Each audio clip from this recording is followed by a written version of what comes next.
Hello anime lovers, स्वागत है आपका वाइपर एनिमे एक्सप्लेन्ड चैनल पर। और आज हम देखेंगे वन पंच मैन सीजन 3 के एपिसोड नंबर 12 को, जो कि इस सीजन का आखिरी एपिसोड है। इसके पिछले एपिसोड्स की लिंक आपको डिस्क्रिप्शन में मिल जाएगी। तो चलिए जानते हैं आगे की कहानी को बिना किसी देरी के। एपिसोड की शुरुआत में हम किंग को देखते हैं, जो कि सिल्वर फैंग, बॉम्ब और फुबुकी के साथ यहाँ आ गया था। वो मन में सोचता है कि ये जगह तो बहुत बड़ी और डरावनी है, ऐसा लगता है किसी भी टाइम कोई भी मॉन्स्टर यहाँ आ टपकेगा। तुम कहाँ हो सैतामा? फुबुकी किंग से पूछती है कि तुम तो इतने ज्यादा स्ट्रॉन्ग हो, ये जगह तो तुम्हें मामूली लग रही होगी। किंग कहता है कि ऐसा नहीं है, हो सकता है यहाँ मुझसे भी स्ट्रॉन्ग कोई हो। फुबुकी बोलती है कि तुम दुनिया के सबसे स्ट्रॉन्ग आदमी हो, फिर भी ऐसा सोचते हो। सिल्वर फैंग कहता है कि एक सच्चे योद्धा की यही पहचान होती है, मुझे तुमसे बहुत कुछ सीखना है। जबकि किंग सच बोल रहा था। वो हमेशा ही लोगों को सच बताता है कि मैं खुद को हीरो नहीं मानता, मैं स्ट्रॉन्ग नहीं हूँ, पर लोग उसका गलत ही मतलब निकालते हैं। फुबुकी अब बोलती है कि हमें यहाँ से 2 ग्रुप्स में बट जाना चाहिए। दूसरी तरफ सैतामा को कुछ और मॉन्स्टर्स मिलते हैं, पर वो सैतामा को देखते ही शोर मचाने लगते हैं और पिग गॉड एक के बाद एक मॉन्स्टर्स को खाते ही जा रहा था। पर तभी एक दूसरा मॉन्स्टर पिग गॉड को ही खा जाता है। इसका नाम है गम्स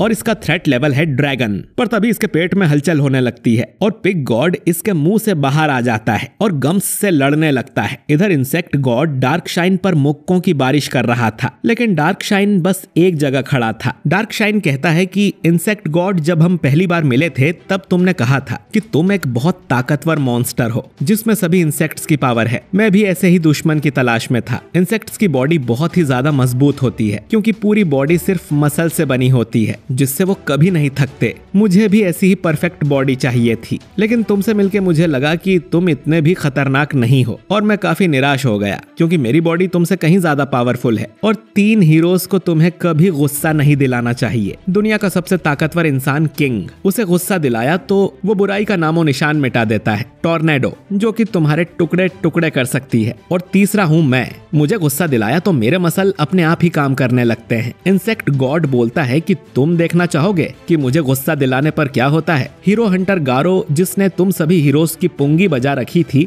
वो भी मेरे सामने फेल हो गया था। मेरा शरीर एक कवच की तरह है जिसे तोड़ा नहीं जा सकता, और मेरी पूरी बॉडी एक हथियार की तरह है। अब मैं तुम्हारे टुकड़े टुकड़े करके कीड़ों को खिला दूंगा। वो पंच मारने डार्क शाइन के पास जाता है, जो कि सिर्फ एक ही मुक्के में इंसेक्ट गॉड को ही खत्म कर देता है। इधर सैतामा ने भी सभी मॉन्स्टर्स को मार दिया था। तभी उसके सामने वो रोवर नाम का मॉन्स्टर आता है, जिसका थ्रेट लेवल ड्रैगन है। सैतामा को लगता है कि अरे ये डॉग कितना बड़ा है। वो उसे एक मॉन्स्टर की हड्डी दिखाते हुए बोलता है कि ओए डॉगी, मैं तुम्हें यह हड्डी दूंगा, तुम मुझे यहाँ के सबसे बड़े मॉन्स्टर तक लेके चलो। रोवर सैतामा पर भी एनर्जी ब्लास्ट करता है, जो कि सैतामा को पसंद नहीं आता। उसे लगता है कि यही वो मॉन्स्टर है जो इतनी आवाजें कर रहा था, जो सैतामा को अपने घर तक सुनाई दे रही थी। वो इसे सबक सिखाने के लिए एक मुक्का मारता है, जिसकी शॉक वेव इतनी जोर की थी कि सभी हीरोज को सुनाई देती है। ज़ॉम्बी मैन, जो अब भी होमलेस एम्पायर से लड़ रहा है। अमाई मास्क, चाइल्ड एम्पायर, पूरी प्रिजनर,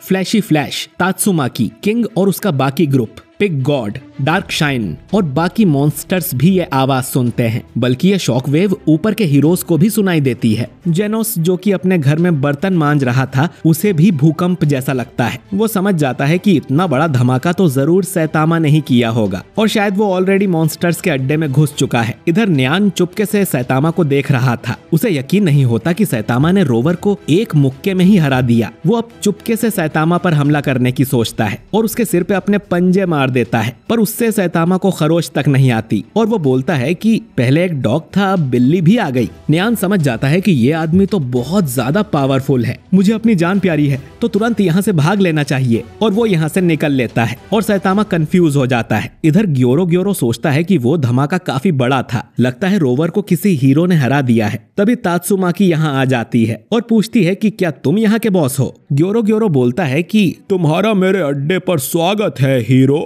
मुझे लगा ही था कि सिर्फ तुम ही मुझ तक पहुंच पाओगी। मेरा नाम ग्योरो है, मैं मॉन्स्टर एसोसिएशन का मैनेजर हूं और इस नई दुनिया का क्रिएटर भी, जिस पे मॉन्स्टर्स का राज होगा। तात्सुमाकी बोलती है कि यानी तुम ही बॉस हो। ग्योरो अब बड़े बड़े पत्थरों से तात्सुमाकी को कुचलने की कोशिश करता है, लेकिन तात्सुमाकी को कुछ नहीं होता और वो पूछती है कि बस इतना ही दम है। फिर वो अपनी थोड़ी सी पावर से ही ग्योरो का एक हाथ उखाड़ देती है, जो देख ग्योरो हैरान हो जाता है कि इसने मेरा बैरियर तोड़ दिया। अब मैं अपनी अपनी असली पावर दिखाऊंगा। ग्योरो ग्योरो अब अपने असली रूप में आ जाता है, जिसकी ढेर सारी आंखें थी। वो तात्सुमाकी से कहता है कि मैं तुमसे भी ज्यादा ताकतवर साइकिक हूँ। वो अब तात्सुमाकी की ग्रेविटी 300 गुना से बढ़ा देता है और उसे कुचलने की कोशिश करता है, पर तात्सुमाकी तो आराम से खड़ी थी और बोलती है कि अच्छी मसाज हो रही है, मेरे बाएं कंधे पर थोड़ा ज्यादा वजन डालो ना, मैंने अपना तकिया चेंज किया है तो कंधे में थोड़ा दर्द है। ग्योरो ग्योरो अपनी पूरी पावर लगा देता है, लेकिन तात्सुमाकी को कुछ नहीं होता।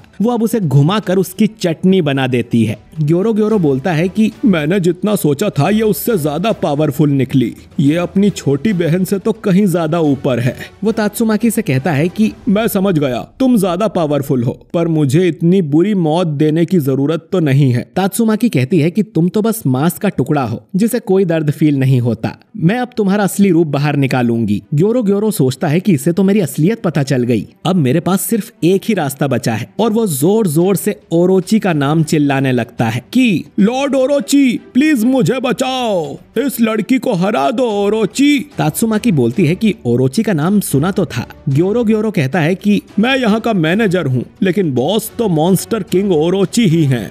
मैंने ही उस मॉन्स्टर को बनाया था, लेकिन उसकी पावर की कोई लिमिट नहीं है और तुम्हारा खेल अब खत्म हुआ तात्सुमाकी। लेकिन ओरोची का तो कहीं पता ही नहीं था। ग्योरो ग्योरो को टेंशन होने लगती है कि ओरोची अब तक आया क्यों नहीं, मैंने उसको ब्रेन वॉश किया था जिससे वो हमेशा मेरे ऑर्डर्स मानता है। तात्सुमाकी बोलती है कि शायद वो किसी दूसरे हीरो से लड़ने में बिजी होगा, अब तुम्हें कौन बचाएगा। ग्योरो ग्योरो बोलता है कि थोड़ा शांति से बात करते हैं ना, पर तात्सुमाकी तो बहुत गुस्से में थी। ग्योरो ग्योरो सोचता है कि ऐसा कौन हीरो है जिससे लड़ने में ओरोची मेरा ऑर्डर नहीं मान रहा। तात्सुमाकी तो यहाँ पर है, तो ओरोची किससे लड़ रहा है। इधर हम देखते हैं कि ओरोची सैतामा के सामने था। सैतामा बोलता है कि पहले 2 नंगे आदमी, फिर एक डॉगी, फिर बिल्ली, मैं सोच ही रहा था कि अब मेरे सामने क्या आएगा। वो ओरोची से कहता है कि मैं ऊपर वाली बिल्डिंग में रहता हूँ, यहाँ बहुत शोर हो रहा था तो मैं चेक करने आ गया। तभी ओरोची उस पर अटैक कर देता है और सोचता है कि वो शॉक वेव मामूली नहीं थी, इसीलिए मैं खुद देखने आ गया। ये हीरो तो हमारी लिस्ट में था ही नहीं, ये हमारे लिए बड़ा खतरा बन सकता है, मुझे इसे तुरंत ही मारना होगा। वो देखता है कि सैतामा को कुछ नहीं हुआ था। वो बोलता है कि यहाँ रहने वाले सभी लोग किसी ग्रुप का हिस्सा हैं क्या, तुम यहाँ खतरे में होने की बात कर रहे हो, लेकिन मुझे जो भी मिलता है मुझ पे अटैक क्यों कर देता है। ओरोची अब अपने मुंह से बड़ा सा एनर्जी ब्लास्ट करता है, जिससे सैतामा बच जाता है और कहता है कि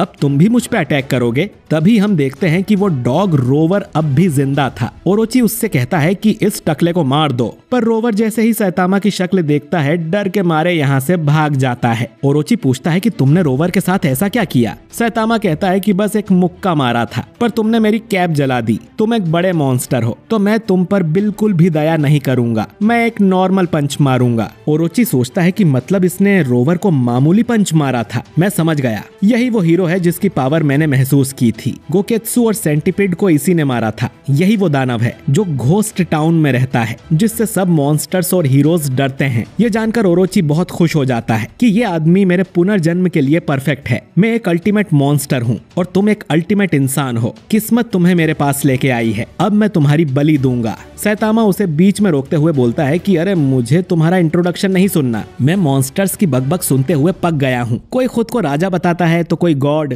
यूनिवर्स को जीतने वाला, फलाना ढिमका। मैंने तुम जैसे बहुत लोगों को हराया है, तो तुम में अलग क्या है, तुम खुद को अल्टीमेट मॉन्स्टर बुलाते हो, फिर भी मेरे एक मुक्के में खत्म हो जाओगे। चलो लड़ाई शुरू करते हैं। ओरोची अब गुस्से में उस पर अटैक करता है। सैतामा एक पंच में उसके सारे हाथ तोड़ देता है। फिर वो सैतामा पर बड़ा सा एनर्जी ब्लास्ट करता है, जिसकी बिजली बाकी हीरोज पर भी गिरती है। सैतामा अब भागकर ओरोची की तरफ जाता है। ओरोची के एनर्जी ब्लास्ट से उसे कुछ नहीं हो रहा था। वो एक मुक्का मारता है और ओरोची की गर्दन उखाड़ देता है। ओरोची को समझ भी नहीं आता कि उसके साथ क्या हुआ। सैतामा बोलता है कि ये तो बस मेरा नॉर्मल पंच था, और ओरोची जलते हुए नीचे गिर जाता है। गुफा की ही किसी दीवार पर हम गॉड की पेंटिंग बनी देखते हैं, और गारो भी किसी कमरे में बेहोश था। इधर किंग का ग्रुप अलग अलग होने की बात करता है। किंग को लगा था कि ये लोग दो दो के ग्रुप में बटेंगे, पर ये तो किंग को अकेला छोड़ देते हैं और तीनों दूसरी तरफ जाने लगते हैं। किंग अब अकेला चल रहा था और सोचता है कि 4 लोगों को दो दो के ग्रुप में बांटना चाहिए ना, मुझे अकेला क्यों छोड़ दिया। खैर, मुझे बस छुप के रहना है, जब तक हीरोज सभी मॉन्स्टर्स को मार नहीं देते मैं छुप के बैठूंगा जैसे मैं यहाँ हूँ ही नहीं। तभी उसे पीछे से कोई आवाज लगाता है। यह वागमा था। वो कहता है कि मेरे पीछे मॉन्स्टर पड़ा है, तुम मुझे अपने कंधे पर बैठा लो। मॉन्स्टर का सुन के किंग का दिल जोर जोर से धड़कने लगता है। वागमा सोचता है कि ये आवाज तो किंग इंजन की है। किंग उससे कहता है कि तुम्हें कोई दूसरा हीरो ढूंढना चाहिए, मैं तुम्हारी कोई मदद नहीं कर सकता, मेरे पास आने से तुम्हें निराशा ही होगी। असल में ये वागमा नहीं बल्कि एक मॉन्स्टर था जो वागमा का रूप लेके आया था। किंग की बातें सुन उसे लगता है कि किंग ने उसके असली रूप को पहचान लिया है। वो डर के मारे अपने असली रूप में आ जाता है। ये देख किंग का दिल और ज्यादा धड़कने लगता है और वो मन में सोचता है कि